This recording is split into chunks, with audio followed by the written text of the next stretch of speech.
തരത്തിലുള്ള വിവരങ്ങൾ താഴെ നൽകുന്നു. ഇത് നിങ്ങൾക്ക് പഠനത്തിനോ പ്രസംഗങ്ങൾക്കോ മറ്റ് ആവശ്യങ്ങൾക്കോ വേണ്ടി ഉപയോഗിക്കാം.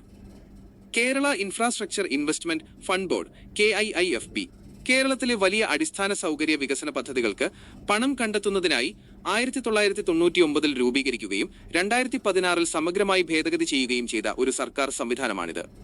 1. രൂപീകരണവും ലക്ഷ്യവും. ലക്ഷ്യം: സംസ്ഥാന ബജറ്റിന് പുറത്തുനിന്ന് വലിയ തോതിൽ മൂലധനം സമാഹരിച്ച് റോഡുകൾ, പാലങ്ങൾ, സ്കൂളുകൾ, ആശുപത്രികൾ തുടങ്ങിയ വലിയ പദ്ധതികൾ നടപ്പിലാക്കുക. അധ്യക്ഷൻ സംസ്ഥാന മുഖ്യമന്ത്രിയാണ് കിഫ്ബിയുടെ അധ്യക്ഷൻ. വൈസ് ചെയർമാൻ സംസ്ഥാന ധനമന്ത്രി. 2. എങ്ങനെയാണ് കിഫ്ബി പണം കണ്ടെത്തുന്നത്? Fund mobilisation. ബജറ്റിൽ ഒതുങ്ങാത്ത വലിയ തുക കണ്ടെത്താൻ കിഫ്ബി താഴെ പറയുന്ന വഴികളാണ് സ്വീകരിക്കുന്നത്. ബാങ്ക് വായ്പകൾ. വലിയ ബാങ്കുകളിൽ നിന്നും സാമ്പത്തിക സ്ഥാപനങ്ങളിൽ നിന്നും വായ്പയെടുക്കുന്നു. മസാല ബോണ്ട്. മസാല ബോണ്ട്സ് വിദേശ വിപണിയിൽ ഇന്ത്യൻ രൂപയിൽ ബോണ്ടുകൾ ഇറക്കി പണം സമാഹരിക്കുന്ന രീതി. ലണ്ടൻ സ്റ്റോക്ക് എക്സ്ചേഞ്ചിൽ ഇത്തരത്തിൽ ബോണ്ട് ഇറക്കിയ ആദ്യ ഇന്ത്യൻ സംസ്ഥാന സ്ഥാപനമാണ് കിഫ്ബി.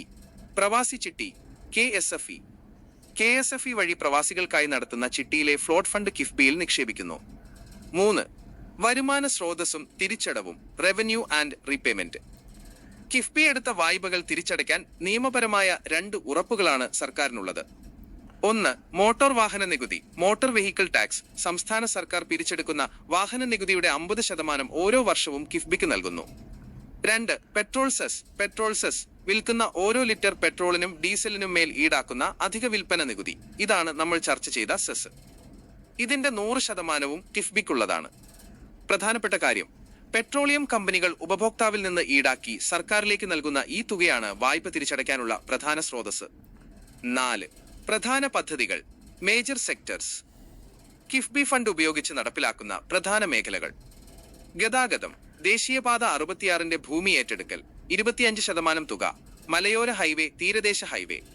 ആരോഗ്യം. ജില്ലാ ആശുപത്രികളുടെ നവീകരണം, മെഡിക്കൽ കോളേജുകളിൽ പുതിയ ബ്ലോക്കുകൾ. വിദ്യാഭ്യാസം. സർക്കാർ സ്കൂളുകളെ ഹൈടെക് ആക്കൽ, പുതിയ കെട്ടിടങ്ങൾ. ഊർജം ആൻഡ് IT. ട്രാൻസ്ഗ്രിഡ് 2.0. വൈദ്യുതി വിതരണം. KFON, KFON എല്ലാവർക്കും ഇന്റർനെറ്റ്. 5. നിലവിലെ വെല്ലുവിളികൾ.